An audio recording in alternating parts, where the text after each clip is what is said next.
بسم اللہ الرحمن الرحیم۔ حضرت عمر رضی اللہ تعالی عنہ کے دور خلافت ہے، آپ کا معمول تھا کہ آپ راتوں کو گشت کیا کرتے تھے، لوگوں کے احوال جانتے تھے، کون پریشان ہے، کون مصیبت زدہ ہے۔ ایک رات کو گشت کر رہے تھے، گشت کرتے کرتے آپ تھک گئے، ایک دیوار سے آپ نے ٹیک لگایا آرام کرنے کے لیے۔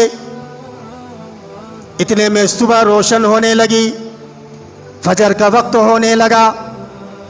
جس دیوار سے ٹیک لگا کر کے آپ آرام کر رہے تھے، اس کے اندر سے ایک آواز آ رہی ہے، بوڑھی عورت کی، جو ہے بولنے کی آواز آ رہی ہے۔ وہ عورت بول رہی ہے اپنی بیٹی سے، او میری بیٹی، دودھ میں پانی ملا دو، صبح ہونے والی ہے۔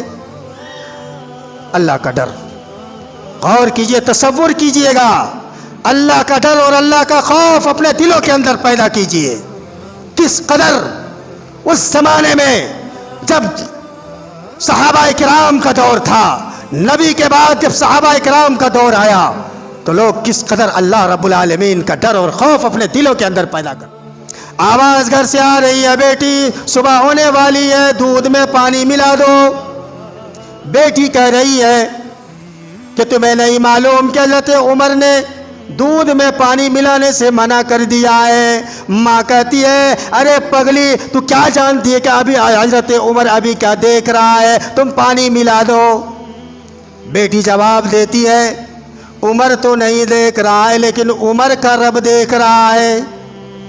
یہ بات سننا تھا اپنے غلام سے۔ حضرت عمر فاروق رضی اللہ تعالی عنہ کہتے ہیں کہ اس گھر کے دیوار، اس گھر پہ دروازے پر نشان لگا دو۔ نشان لگا دیا گیا۔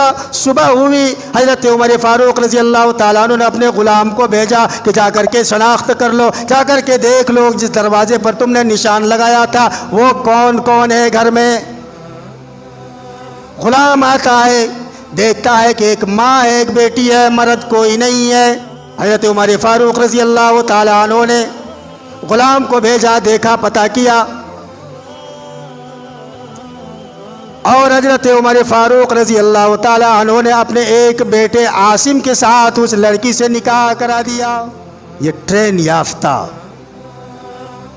یہ تقوی اختیار کرنے والی، اللہ رب العالمین سے ڈرنے والی، اللہ کا خوف اپنے دلوں کے اندر پیدا کرنے والی عورت، حضرت عمر سمجھ گئے کہ اس کے بطن سے جو بچہ نکلے گا وہ ایماندار ہوگا، اس کا بیٹا یا اس کی بیٹی جو پیدا ہوگی وہ سپہ سالار نکلے گا۔